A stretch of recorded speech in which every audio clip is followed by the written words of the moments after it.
অসম চৰকাৰৰ ভাষিক সংখ্যালঘু উন্নয়ন বৰ্ডৰ উদ্যোগত আমি অসমত ৰবীন্দ্ৰ সংগীত আৰু ৰবীন্দ্ৰ নৃত্য প্ৰতিযোগিতাৰ অডিশ্যন আমি 19টা চেণ্টাৰ কৰি আছিলোঁ আৰু সেই উপলক্ষে আজি আৰু অহাকালি 2 দিন আমাৰ টংলাত এই সুজিত নাৰ্জাৰী মেমৰিয়েল হলত আমাৰ অনুষ্ঠিত হৈ আছে অডিশ্যন চলি আছে প্ৰায় 360 কণ ল'ৰা ছোৱালীয়ে আহি পেলাই ইয়াতে অডিশ্যন দিব এই অডিশ্যনত যিসকল ফাৰ্ষ্ট ছেকেণ্ড থাৰ্ড হ'ব ইয়াতে আমি 2টা কেটাগৰী কৰা আছে এটা ৰবীন্দ্ৰ সংগীত এটা ৰবীন্দ্ৰ নৃত্য তাৰে মাজত 3টা আমাৰ গোট কৰা হৈছে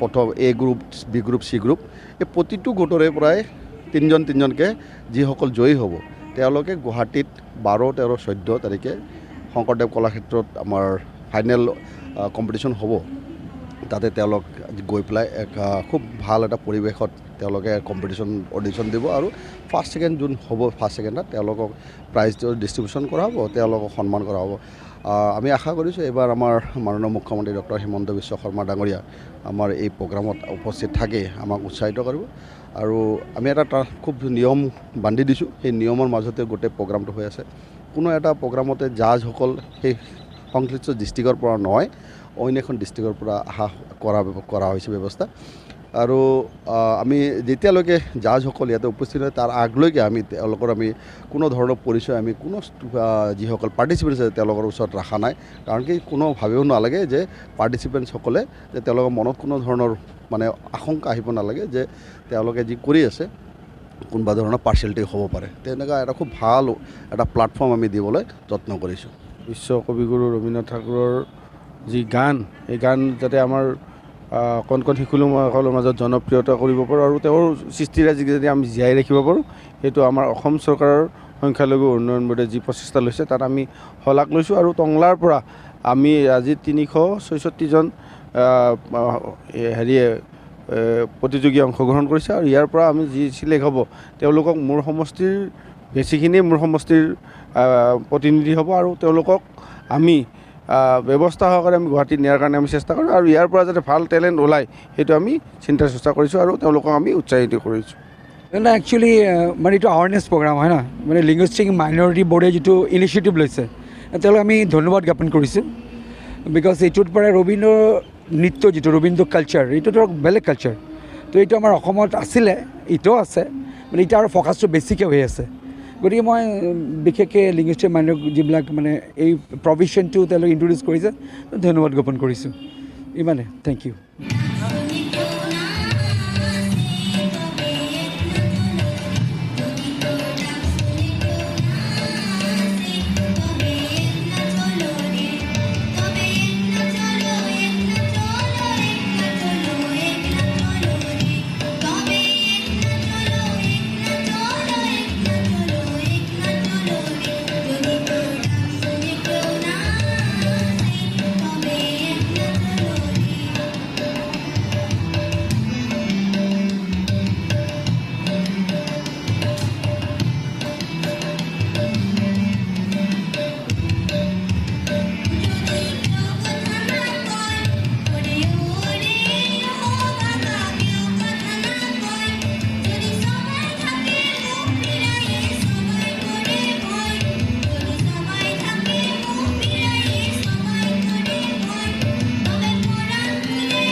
মানস পাল ওনাকে একটি ফটোগ্ৰাফ দেবেন সকল জানিয়েছিল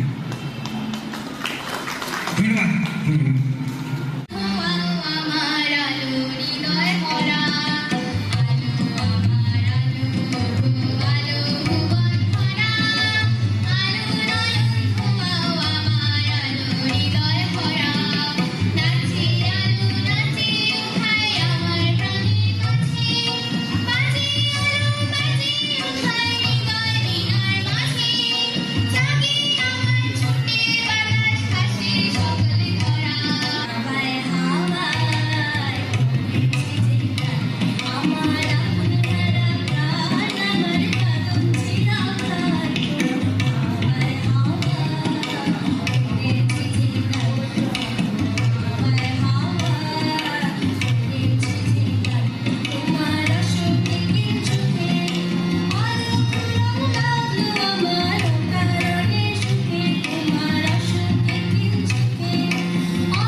participants, guardian, বিচাৰক মণ্ডলী আৰু আমাৰ যি উদ্যোক্তা আছে সকলোকে মই ধন্যবাদ জ্ঞাপন কৰিছোঁ। আমাৰ মাজত উপস্থিত আছে আমাৰ ভাৰতীয় জনতা পাৰ্টীৰ অধ্যক্ষ ৰাজকুমাৰ শৰ্মা ডাঙৰীয়া, মদুৰাবাৰী MCLA ৰবীন্দ্ৰ বৰুৱা। মই বহুত বেছি আপোনালোকক বিশ্বাস নকৰোঁ, কিন্তু আমাৰ ডিপাৰ্টমেণ্টৰ এটা প্ৰগ্ৰাম আমি প্ৰত্যেক বছৰে পাতোঁ। যোৱা 4 বছৰ ধৰি প্ৰগ্ৰাম পাতি আমি এইবাৰ অলপ ডেভেলপ কৰিবলৈ যত্ন কৰি আছোঁ। এইবাৰ আমি অলপ ডেভেলপ কৰি পেলাই যে যোৱাবাৰ আমাৰ প্ৰায় 6,000 মানুহে পাৰ্টিচিপেট কৰিছে। এইবাৰ এই সংখ্যা মোটামুটি এতিয়ালৈকে আমাৰ তাতে যি হিচাপ আহিছে আমি 8,000 9,000 ক্ৰছ কৰিব পাৰিম। কিন্তু আমাৰ কাৰণে এটা এচিভমেণ্ট যে অসমত আমাৰ এই ৰবীন্দ্ৰজীৱীৰ বিষয়ে অলপ জানিবৰ কাৰণে আমি এটা সৰু প্ৰয়াস কৰিছোঁ। আমি 19টা চেণ্টাৰ এনেকৈ আমাৰ অসমত কৰা হৈছে। টংলাত আপোনালোকে এটা চেণ্টাৰ আছে। প্ৰতিটো চেণ্টাৰৰ পৰা আমি 3টা কেটাগৰী 2 ধৰণৰ এটা নৃত্য আৰু এটা গান, ৰবীন্দ্ৰ সংগীত আৰু ৰবীন্দ্ৰ নৃত্য আমি কম্পিটিশ্যন ৰাখিছোঁ। তাৰে 3টা কেটাগৰী আছে, আপুনি সকলোৱে জানে এই কথা ক'বলৈ কাৰণে। ভাল কথাটো এইটোৱে যে এইবাৰ আমাৰ 12, 13, 14 গুৱাহাটীত আমাৰ কলাক্ষেত্ৰত ফাইনেল আমাৰ যি কম্পিটিশ্যন হ'ব। এই কম্পিটিশ্যন এইবাৰ আমাৰ মাননীয় মুখ্যমন্ত্ৰী ডক্টৰ হিমন্ত বিশ্ব শৰ্মা ডাঙৰীয়া উপস্থিত হোৱাৰ সম্ভাৱনা আছে। মই তেনেকৈ ক'ম যে আপোনালোকে ইয়াতে থকা সকলোকে যি গুৱাহাটীত 12, 13, 14 তাৰিখে তেখেত অহা হৈছে সেই প্ৰগ্ৰামত আমন্ত্ৰণ কৰিছোঁ, নিমন্ত্ৰণ জনাইছোঁ। আপোনালোকে সকলোৱে আহিব, আমাক অলপ সহযোগ কৰিব। এই যে ৰবীন্দ্ৰ নৃত্য ৰবীন্দ্ৰ সংগীতৰ যি আমি অনুষ্ঠান পাতিছোঁ তাৰ লগতে সমান্তৰালকৈ আমি আৰু এজন মানুহৰ আমি অসমত অলপ এষ্টাব্লিছ কৰি গৈছোঁ যে সেইটো হ'ল আমাৰ সুভাষ চন্দ্ৰ বসু। তেখেতৰ প্ৰগ্ৰাম আমি 23 জানুৱাৰী প্ৰগ্ৰাম পাতোঁ আৰু নামটো আমি দিছোঁ পৰাক্ৰম দিৱস।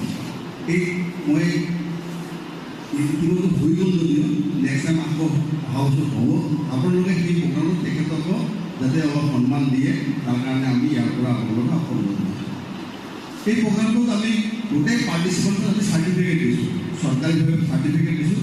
আৰু যি গুৱাহাটীত যিটো প্ৰগ্ৰাম হ'ব তাৰ কাৰণে যিসকলে ইয়াৰ পৰা বিজয়ী হ'ব, ফাৰ্ষ্ট ছেকেণ্ড থাৰ্ড হৈ যাব, তেওঁলোকক আমি অনুদান দিম। সেই অনুদান লৈ পেলাই তেওঁলোকে প্ৰগ্ৰাম কৰিব পাৰিব। গোটেই প্ৰগ্ৰামটোৰ কাৰণে আমি চৰকাৰৰ তৰফৰ অলপ ফাণ্ড আমি খৰচ কৰোঁ। সকলোকে চাৰ্টিফিকেট লৈ পেলাই আমি সেইখিনিও ব্যৱস্থা কৰোঁ।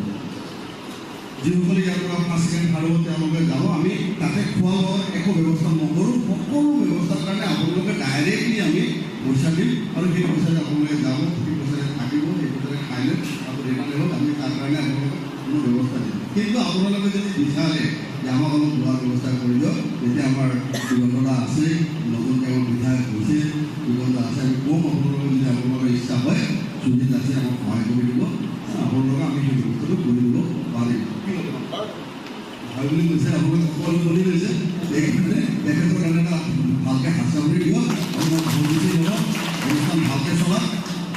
আপোনালোকে আমি এই প্ৰগ্ৰামটো আৰু এটা কাম কৰিছোঁ যে এইটো ডিষ্ট্ৰিক্টত যি প্ৰগ্ৰাম হ'ব এই ডিষ্ট্ৰিক্টৰ কাৰণে যিসকল জাজ আহিছে, আমি জাজৰ নাম মই নকওঁ, জাজসকলে এই ডিষ্ট্ৰিক্টৰ নগলে